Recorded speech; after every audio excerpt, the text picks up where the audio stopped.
today I'm going to be finishing up assembling this MMS2 short block.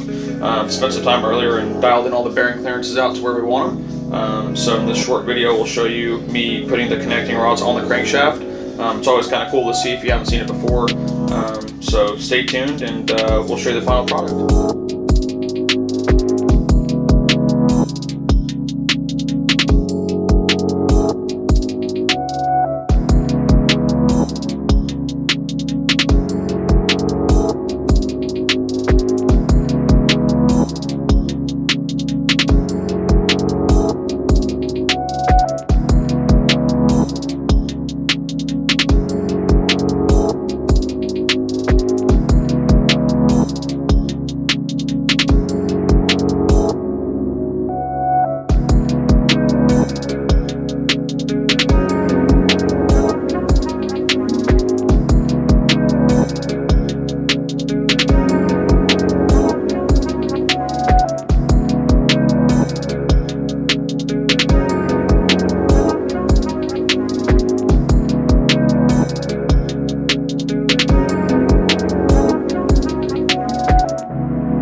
Let's see what they're up to in the back, Russ.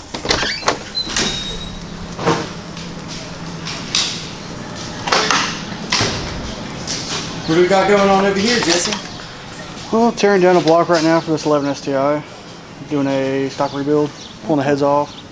So we're getting machined and ready to go. And let's do them together. They're coming apart. Coming apart. Coming apart really good though.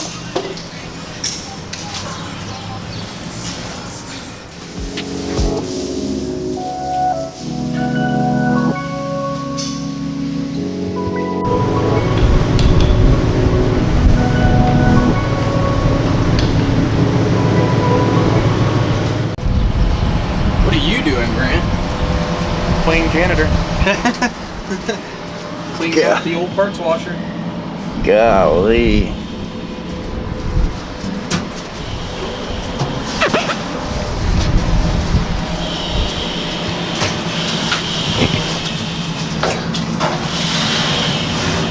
Full of rod bearings and head gaskets. This is what happens when you don't change your oil. They end up in here.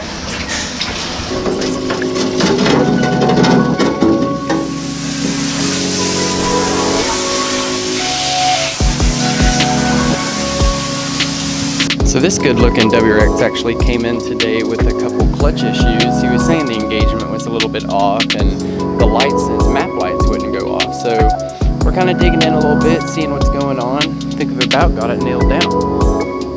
So quick little update, a couple of projects we should have finished up here soon. We had this stick shift XT Forester. It's running an FP Blue turbo on a built Misfire Motors short block. Gonna be a bad little car running around, so watch out for this guy. Got a super cool little Baja auto car. Gonna be a really cool little cruiser. Nick's getting this puppy brought back from the ashes. Of course, got the 06, the 07, Stevens race car. So, pretty productive day, just trying to get some cars in, get some cars out.